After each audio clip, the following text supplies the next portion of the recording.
Hello and welcome to episode 2 of The Old Man and CV. Firstly, thank you all very much indeed for listening, liking, sharing and following the first episode. We've had a tremendous response and it has clearly resonated and struck a chord. We've also had some fantastic guests contacting us and we have the next 9 or 10 episodes already planned. So thanks to them in advance. Remember, when you go to your normal podcast site, whether it's Apple or Spotify or Audible through Amazon Music or the others, please click follow so you get kept up to date with a new episode. Also, be helpful to follow me on LinkedIn so you get the alert that the podcast is coming out. Right, let's get on with episode 2. Our guest today is Anthony Donovan, talking about skills development and enhancement as you seek a new role, either as you return to work or change jobs. Anthony, welcome. Good morning, Andy. Thank you so much for having me on your podcast. Delighted to be here. Absolute pleasure. Anthony has been a business coach and learning consultant for over 20 years, working with organizations large and small, as well as individuals. And he has run his own consulting company, Donovan Training, for the last 17 years. I personally have benefited from some of the courses that Anthony has run, and it was always a genuine pleasure to be in his company. So, Anthony, again, welcome. And can you tell our listeners a little bit more about what you've worked on during your career to give them some background? Absolutely. Well, firstly, thank you for the kind words. You were always a pleasure to have in the room as well, I must say. My sweet spot is really working with people who are transitioning from a single contributor role into their first people management role. And the reason for that, Andy, is because that's what happened to me. I got promoted into my management role because I was actually fairly good at sales, not because I had any ability to be a decent manager. And I felt there was a gap there, and it's something I'm really passionate about. So I like working with people in that space. Similarly with business owners who are sort of either starting out in their business or looking to scale up. And thirdly, and I guess linked to what we're talking about today, working with people who are returning to the workplace and are looking to regain some confidence or enhance their skills or just get back in the saddle, I guess. You raised a really interesting point there, because it's almost seen as the British industry disease that people are promoted, not beyond their ability, but they're promoted because they are good at sales, engineering, whatever it may be, but not necessarily training in management or leadership, which we know are two very different things as well. Yeah. Further comment on that, or? I just think it's, whether it's a British thing, I think it's just a general thing. It stands to reason. Somebody who's been there the longest or is good at something doesn't necessarily mean it's going to get you to where you need to be next. And interestingly, we talk with a lot of people about succession planning. So some people are held back in their careers because they don't plan for their replacement, if that makes sense. So I guess the good news is, if you are looking to transition into a different career or move on, it doesn't have to solely be on you being good at what you do now. It's the transferable skills that will get you to the next level. You hinted at it there. Learning new skills is a vital part of, well, it's any stage of your career, but particularly when you're returning to work, or maybe at a later stage in life. And how can someone go about learning the possible new skills that are required in today's market? It's a great question. And there's some good news here, because learning is so much more accessible than it used to be. Not only in different places, but suiting a range of different learning styles. So, for example, you can read a book. Reading a book's not everyone's thing. So you can listen to a podcast such as this, or you can watch a TED Talk, or you can access LinkedIn Learning, or there's a whole myriad of online learning tools available. So that's the first thing to say. So learning is accessible in so many different places, but translating that learning into skills, and I guess having the confidence to apply the learning in practice is another matter. And I've just mentioned the key word there. It really is about practice. So to give you an example, one way of doing this, if you are looking to return to work, is to volunteer. I know somebody, for example, who was returning to work after a long illness. Thankfully, came out the other side in a good place. But really bereft of confidence around speaking with people, communicating with people, something they used to be really good at. So they actually volunteered with the National Trust as a greeter to build up their confidence. And as a result of that, they've also then gone on to volunteer some of their time in a local college. And as I mentioned before, I've discovered that their skills are very transferable. So there are lots of different ways in which you can do that. That's a really interesting point, especially about the volunteering. And listeners will be delighted to know that Toby Arnold will be talking about volunteering and charity work in a later episode, precisely because some of those reasons. Have you seen, you've been involved in your business for a long time, have you seen a skill set requirement changing over the last few years? Because it's been particularly accentuated by the pandemic, because the workplace just changed. And, you know, is there a knock-on effect here? I think it would be naive to say no. Clearly, as you've alluded to, COVID has had a knock-on effect. And the obvious place to go there is with remote working.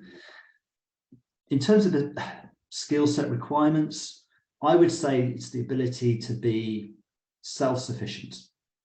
And that relates to, I guess, IT skills, but also with regards to things like time management, and crucially, avoiding presenteeism and burnout. And what I mean by presenteeism is a lot of people are working from home, so they have the long commute from the kitchen to the living room or wherever it might be, and all of a sudden it's 7 o'clock, 8 o'clock at night.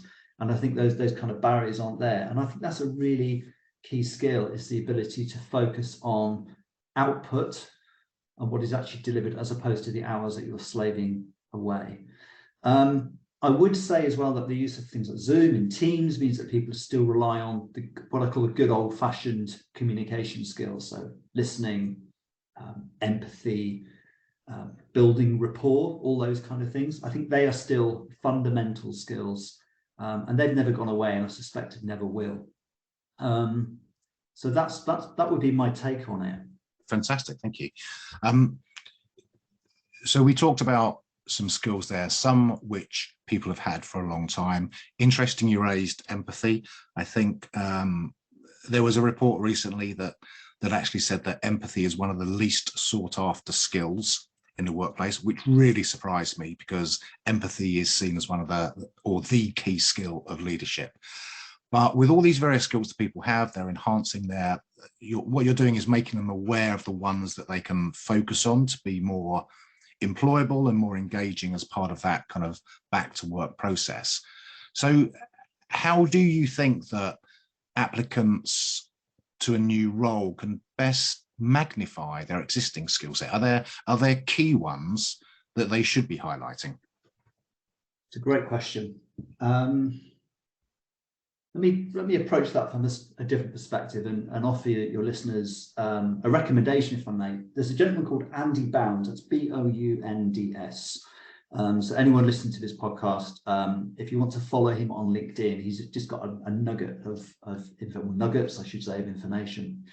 And one of his favorite quotes is that people don't necessarily buy what you do, but they buy what you cause. And if I can explain what I mean by that, or what he means by that, if I invest in, say, a website, I don't actually want a website. What I really want is what the website will do, which is to attract and generate leads so that I can then convert those into business. And I think this theory actually applies to skills. So it's not what you do that matters, but the cause or the outcome of what you do. So your ability, for example, to tell stories and share examples of how you've added value will hold more weight than a list of skills, be that on a CV or in an interview. So I think the ability to give examples of, this is what I've done in this scenario and this is what I've caused. So rather than just saying, I have great empathy or I am a great communicator, can you give an example of where you've actually demonstrated something? And frankly, if you've got a longer career history, you've got more stories to choose from, if that makes sense. Whereas if you're setting at the beginning of your career, you have to rely solely on what you feel you can bring to the role, as opposed to what you have brought, if that makes sense. Absolutely. It's something that came up fairly recently, actually, where I quoted David Ogilvy's Art of Copywriting, which was written in the 50s or late 50s, early 60s. And he was one of the greatest copywriters ever. And he said, people don't buy lamps, they buy light. They don't buy newspapers, they buy information. And that still resonates absolutely true now with what you just said, and this other piece was about as well. Tell me just very quickly about how you approach companies to identify kind of any skill set shortages that they may be facing and have realized and want to kind of address. Yes, good question. It links back to what I just said earlier. So I would typically start with asking people what outcomes they're looking for. So in other words, if you're going to invest in some learning,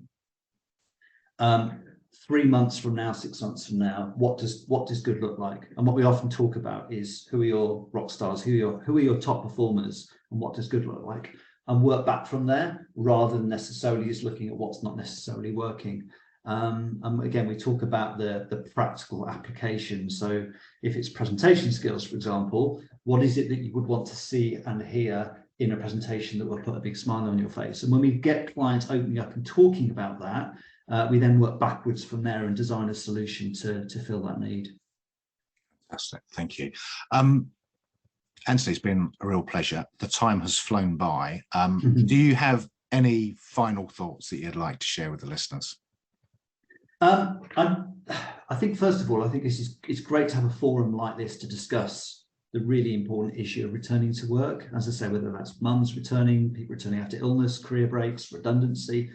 There are so many people in this position. And I just genuinely feel there are some really great employers out there looking to give people opportunities to shine. So it might sound cliche, but hang on in there, don't give up, and look out for communities such as this to share your ideas and share your ideas around it. Brilliant. Thanks, Anthony. And hopefully, listeners, if you are in that position, then some of the gems that Anthony has spoken about will give you the opportunity to shine too. So, Anthony, thank you very much indeed. If you wish to reach out to Anthony direct, his contact details will be on the episode write-up and on the website. That's it. Anthony, thank you very much indeed. Andy, it's been a pleasure. Thank you so much.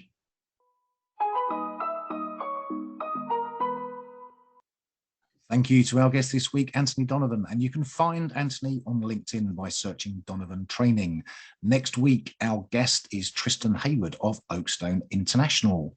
And apologies, listeners, we have had to drop the dead donkey this week, so there hasn't been room for either the word of the week or the dad joke. But I'm sure we will try and get them in somewhere, somehow in a future episode.